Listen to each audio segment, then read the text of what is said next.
Imagine being in a state of fear, losing your means of livelihood, your accommodation, and your family.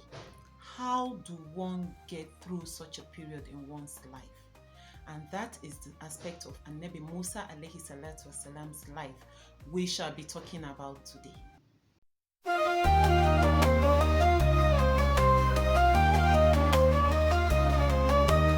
Assalamu alaikum everyone. Welcome to Islamic Stories by Zainab. My name is Zainab Mahmoud. At Islamic Stories by Zainab, we share stories of the prophets, the Sahabas, and experiences of everyday believers to help uplift your spirit and strengthen your iman, in addition to helping you navigate through life challenges with renewed hope and conviction. In our previous video, we have talked about the story of Nabi Musa alayhi salatu wasalam. We actually talked about the event before his birth and after his birth.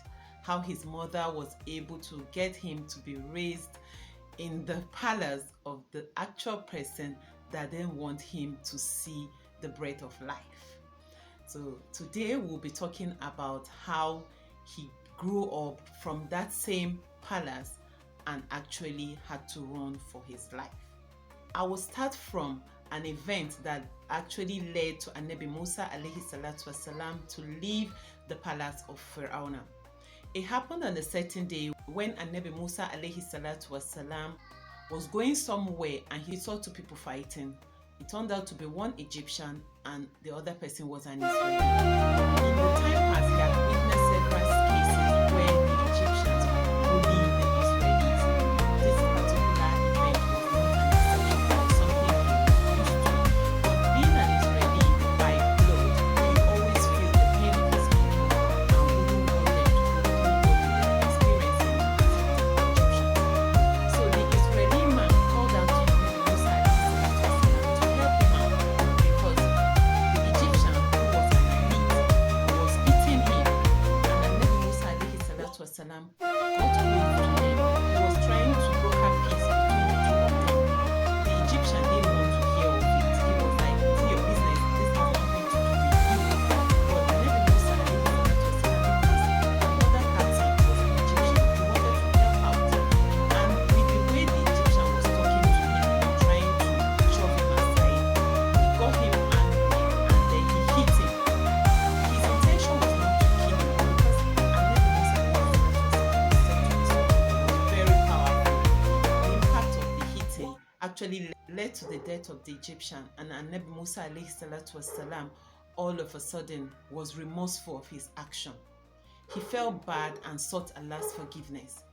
But at the time it happened, the Israeli man ran away, and Nabi Musa alayhi salatu wasalam also left the scene, and nobody knew who actually killed the Egyptian.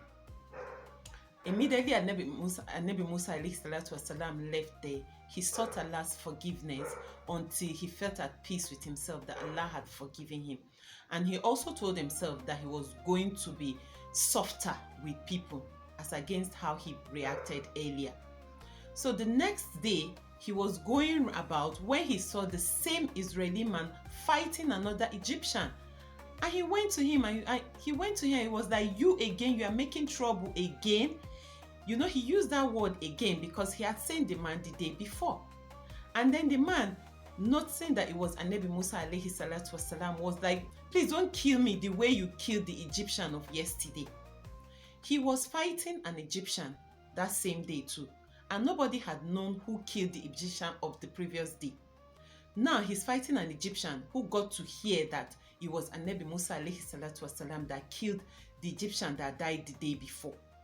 So Nabi Musa alayhi salatu wasalam knew he was in trouble. Immediately the Israeli man said this, he ran away. And then everybody had heard that it was Nabi Musa alayhi salatu wasalam that killed the man of the previous day. So he knew he was in deep trouble. He was still there when a man ran to him and told him to run for his dear life because the council members were judging his case and they were going to have him arrested and killed. So the moment he heard that, he just started running.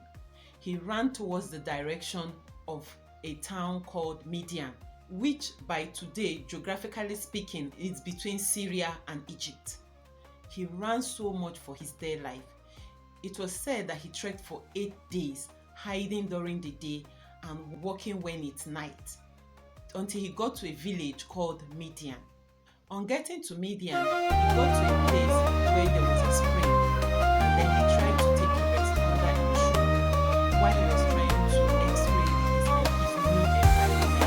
He saw some shepherds taking their flock to drink from the spring, and then he noticed 2 ladies by the corner trying to make sure their flock does not mix with other shepherds' own, but they weren't taking their own flock to drink from the spring. And then he went to them, even though he was very tired, hungry and thirsty. He went to them to inquire why they weren't taking their flock to drink. It was then they told him that they normally wait for all the shepherds to take their flock to the stream, and when they are done, before they can take theirs. They added to it that their father was an old man and couldn't do it himself, so they, the children, were the ones that could do it for him. Noticing that it wasn't a job for female to do, he wanted to help out, so he told them not to worry while he took the flock to the stream to have a drink of water. After doing that, he brought the flock back to the ladies and went back to under the tree. Right now, he was sitting down at loss of what to do because he didn't have accommodation, he had no means of livelihood, he didn't have water, he didn't have food, he hadn't taken food for days, and he didn't even know what to do. At that moment, he made a dua because he knew his only refuge was Allah. And that dua read thus: Rabbi inni liman anzalta ilayya min khairin fakir. And the meaning is, my Lord, truly I am in dire need of whatever good you bestow upon me. At this moment, he didn't know what to do other than to look up and pray to Allah. And Allah, out of his infinite mercy, always coming to the rescue of the believers, answered him. I'll stop here to continue in our next video. Please don't forget to hit the subscribe button, the bell or notification to be notified whenever we drop a new video. Don't forget to share. So until we meet in our next video, Assalamu alaikum wa rahmatullahi ta'ala wa barakatuh. Do have a lovely day.